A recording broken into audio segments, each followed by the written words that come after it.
আমরা বাংলাদেশের ভূখণ্ডের ভিতরে বসবাসকারী সকল নাগরিকের পরিচয় হবে বাংলাদেশী, এবং সেটা 5th অ্যামেন্ডমেন্টের ভাষা, সেটা আমরা আবার এখানে আগামী 18th অ্যামেন্ডমেন্টে নিয়ে আসবো। সেটা আমাদের সমঝোতা এবং সেটা কমিটমেন্ট।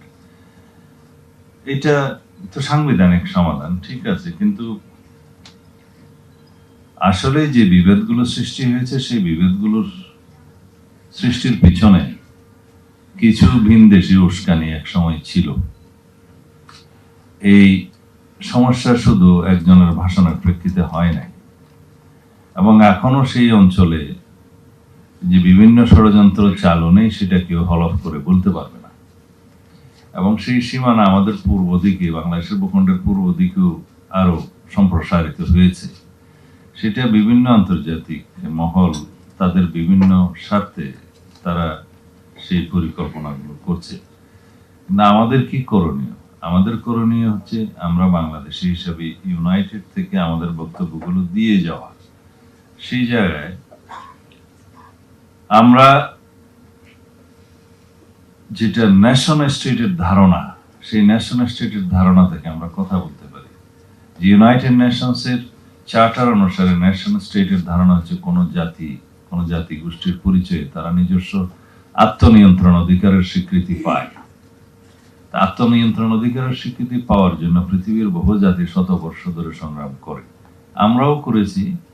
আমরা এই জাতি গোষ্ঠীর পরিচয় হিসেবে পাল বা লক্ষণ সেনের বহু আগে থেকেই এটা আমরা জাতি হিসাবে, আমরা ন্যাশনাল স্টেট হিসাবে একটাই ছিলাম এই ভূখণ্ডের মধ্যে।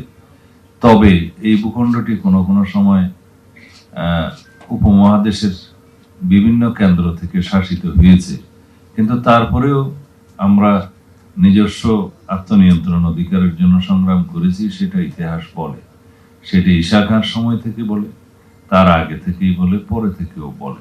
তবে মডার্ন ন্যাশনাল স্টেটের ধারণা থেকে স্বাধীন রাষ্ট্রের যখন সংখ্যা গণনা করা হয়, তখন বাংলাদেশ কবে থেকে ন্যাশনাল স্টেটের ইন্ডিপেন্ডেন্ট কান্ট্রি হয়েছে, স্টেট হয়েছে, নেশন হয়েছে, সেটা আমরা গুনি 1971 থেকে।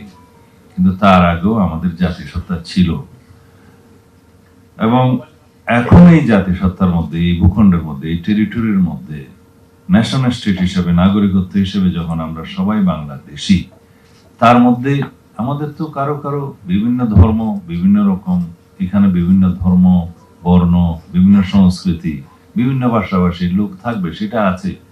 আমাদের পার্শ্ববর্তী দেশে কম বেশি 36টার মতো ভাষা ব্যবহৃত হয়, এবং আঞ্চলিক ভাষা হিসেবে বিভিন্ন স্টেটের সবগুলো মিলে প্রায় 1,500 ভাষা আছে। কিন্তু তারা তো 1,500 জাতীয় না, 36টা জাতীয় না। তাদের মধ্যেও এই আদিবাসীর ঘোষণার জন্য কোনো দাবি হয়তো কোনো জায়গায় কোনো স্টেটে উঠে থাকে, আর তারাও সেটা স্বীকৃতি দেয়নি। এখন কথা হচ্ছে আমাদের এই পার্বত্য অঞ্চলে এই দাবি, এবং তাদের সাথে দেশের অন্যান্য অঞ্চলে অন্যান্য উপজাতি বা ক্ষুদ্র নৃগোষ্ঠীর সাথে নিয়ে এই দাবিটা উচ্চারণ করার মধ্যে এবং তাদের পিছনে কি কারণ থাকতে পারে, সেই কারণগুলো আমি এখানে আজকে উদ্ঘাটন করতে চাই না। আমাদের সামরিক বাহিনীর সিনিয়র বন্ধুরা যারা এটা রিসার্চ করছেন তারা বলেছেন।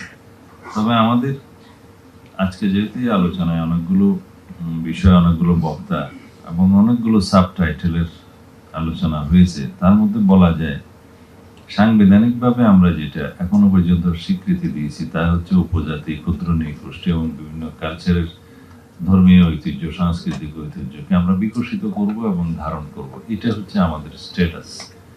কিন্তু পিছিয়ে পড়া জনগোষ্ঠী হিসেবে আমাদের সমতলের ভূমির চাইতেও নারী, শিশু এবং পিছিয়ে পড়া জনগোষ্ঠীর ক্ষেত্রে কিছু কিছু রাষ্ট্রীয় সুবিধা দিয়ে আছে, সেটাও বিভিন্ন দেশে থেকে থাকে।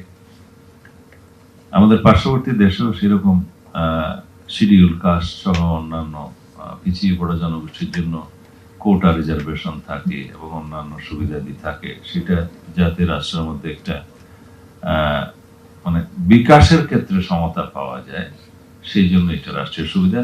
সংবিধান সেই স্বীকৃতি, সেই সুবিধাটা দিয়েছে। সেই হিসাবে তারা সেই সুবিধাটা পায় এবং দেখা যায় কালের বিবর্তনে তারা সেটা পেতে পেতে হয়তো একটা জায়গায় সমতার মধ্যে চলে আসে।